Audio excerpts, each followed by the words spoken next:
Fruitful Living with Sissel Anderson. Here on Morning Joy, where truth matters. Welcome back to Morning Joy, where truth matters. I'm your host, Keith Downey.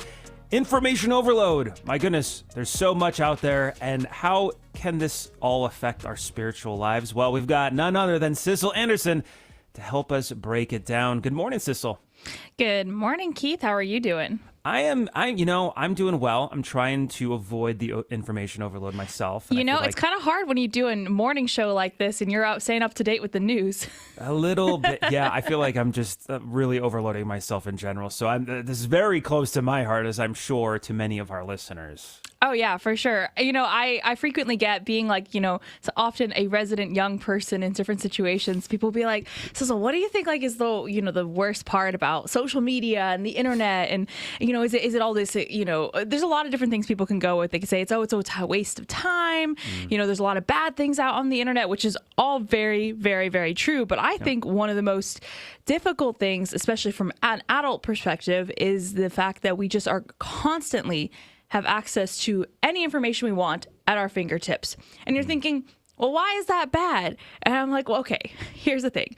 Yes, we have access to, I can look up any papal document, any encyclical like Adam and Debbie were talking about at my fingertips, which is super handy when I'm like trying to get ready for a young adult formation night and I'm researching. Love that. But also, not only do I constantly get inundated with all news from across the entire world, but there's also now this expectation that I am aware of everything, which is really, I don't think, good for us because, I mean, I didn't live, in the past times in history, but I'm pretty sure we didn't get things instantly like we do now. I think you had to wait a little bit of time for that news. And so really only the big news happened. I didn't find out that, Jackie 2 towns over was mugged, but I might find out that, like the Titanic sank, but that even then that information didn't come nearly as fast as it, and incorrect information come nearly as fast. And you're not even talking about having to be a town crier, riding your horse through towns and stuff like that way back in the day. So what is that? I don't know, Keith, why do you think it might be bad that we constantly get all the news all the time?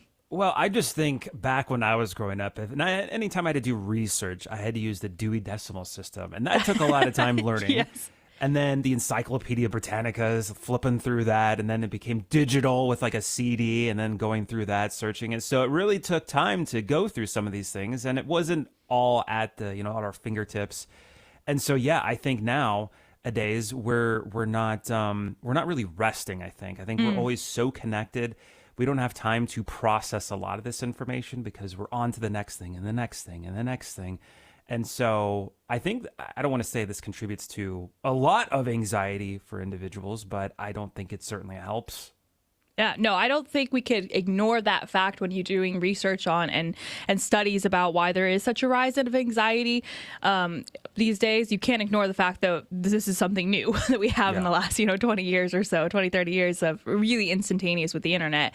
Of course, obviously, we've had television and radio for a long time, but it's just, I think, kind of like Adam and Debbie were just talking about, when people get worked up when something is reported about the, the Pope or something, and they're like, oh my gosh, what is it? What good does it do to us to get that information every single day and just get all worked up? And I don't know, maybe I may not have the best take on this, but I'm someone who I have discovered that being that attached and that in tune with what's going on in the world is not good for my spiritual life. Right. It's one of those things where we can't control probably about 99% of what we hear maybe 99.9% of what we hear in the news. Like, I can't stop a war. I can certainly pray for it, and I will continue to do that. I can't stop, the crime that goes on. I can't single-handedly stop like legislations that are being passed and things that are being misquoted by the Pope.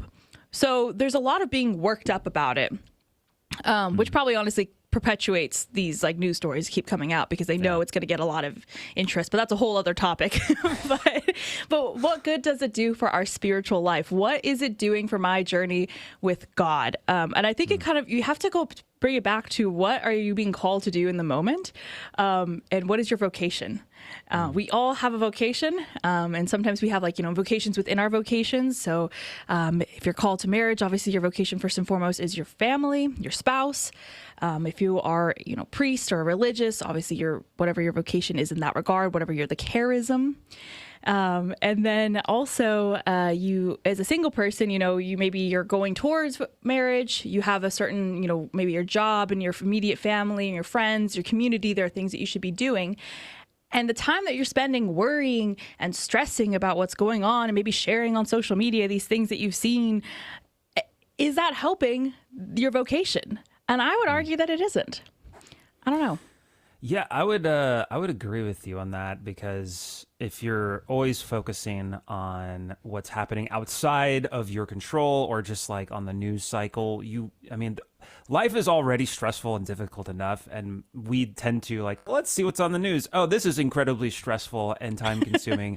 I'm making my own life even more stressful. My anxiety's through the roof, and I have my outlet for prayer is diminished because I'm spending so much time, and it's because it's kind of addicting to kind of go through the news cycle, easily try to search for more information, and there's very little amounts of good news out there, and even then you're like, I don't want to look at that.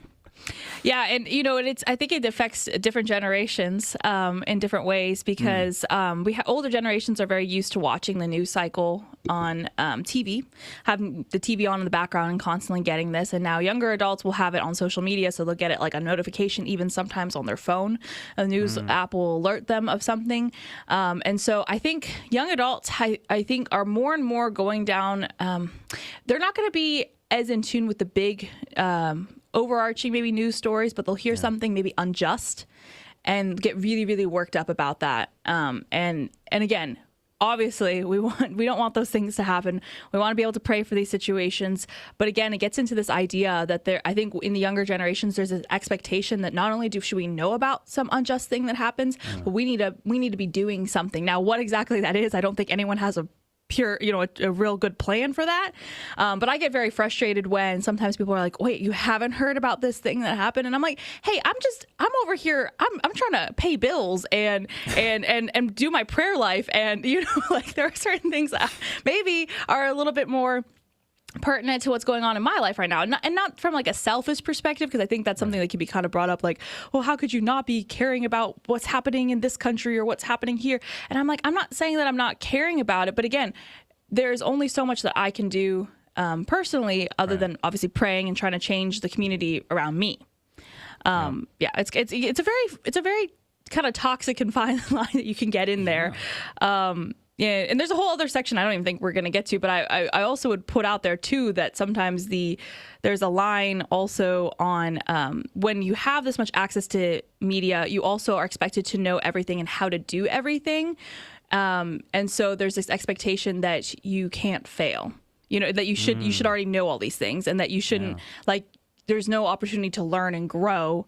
Even something as simple as there's lots of adult things I still don't quite know how to do. And my first instinct is to Google how to do something rather than asking someone in my life, or just going up to, going to the bank and being like, hey, I don't understand how, this works, like how a car loan works, and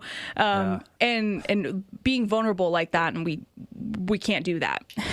Well, what's really funny is that there's a couple studies that I've recently seen. One is saying that those Generation Z, Gen Zers out there are less likely to read more into a headline. They'll take it at face value and move on.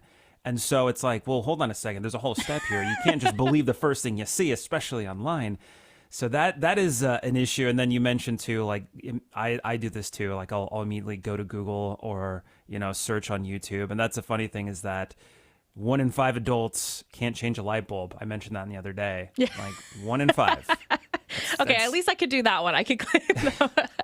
Yeah. So I think older generations are more likely to believe whatever is said from a particular news source on TV, and then younger generations are just going to see a headline, which, by the way, is crafted so that you catches your eye, and it may not actually be fully truthful, and they'll explain that in the article, but most people don't get to the article. So, it's going to say something like, man, kicks woman down and steals her puppy, and it turns out that, man accidentally tripped this lady, and, it turns out it was his dog, whatever it may be. I think the worst part is like actually going through the article and getting to that point and you realize this is not at all what the headline, and you're like, I just wasted like 5 minutes going through this article, and then you're upset, and then that adds more to anxiety and stress. It's just all bad news all around. Yeah. I remember when we used to do a morning show, Dave and I was doing the news, and so I would be reading from a bunch of different sources, maybe some that might be more conservative, more liberal. And it was funny, the same exact story would just be so different the way it was presented. And I was like, somewhere in here the truth is there is truth somewhere in the middle here. I was trying to find the common denominators. What can everyone agree on that actually happened here? So it's very frustrating, but that's why I'm saying, not that we shouldn't be unaware of what's going on in the world. I'm not saying to put blinders on, but also I don't think you should feel forced to constantly know what's going on in the world, especially if you recognize that it's not good for your spiritual life, that it is affecting your prayer life, your growth with God. I think it is okay to say, hey, if someone could be like, how don't you know about this? Just say, hey, I'm not really following this news story right now. I have my kid I'm going through a rough time and I'm really focusing on that, or whatever it may be. But if you are interested, you can always ask somebody, or you can do a little research. That's what I do. If I find a story that's particularly interesting, I will go and actively search it out. Nice. Yeah, I try to do kind of a technology fast, and it's interesting because it's almost like when you're going through all of the news articles, you're just consuming all of this information. It's almost like you are putting blinders on to the more important things, which is what's around you and your prayer life. And I've noticed once I do some of these technology fast, that it just you feel better, like you feel less anxious, I guess, because you don't know absolutely everything that's going around in your country, around the world, and it just, I don't know. And then you go back on and you're like, okay, now I realize what it's doing to me, what the algorithm's doing to me.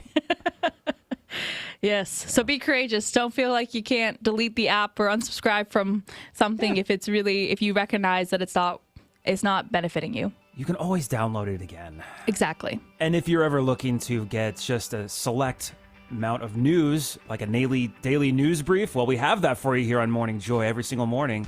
But my goodness, thank you, Sissel Anderson, for joining us every single Wednesday. You're also the producer for Back to the Father, Friday afternoons, 1 p.m. Central on YouTube, Instagram, X, so on and so forth.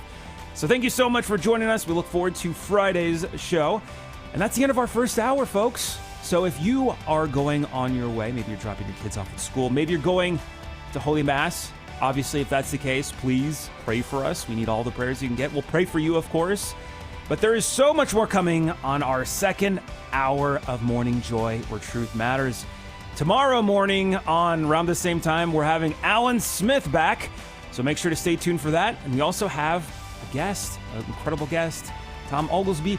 He's going to be our guest, Aquinas Radio, Aquinas Communications. So stay tuned after that. This has been Morning Joy, where truth matters, hosted by Keith Downey. Take some joy with you today. Visit grnonline.com/joy to listen again, share a segment, or answer the question of the day. That's grnonline.com/joy.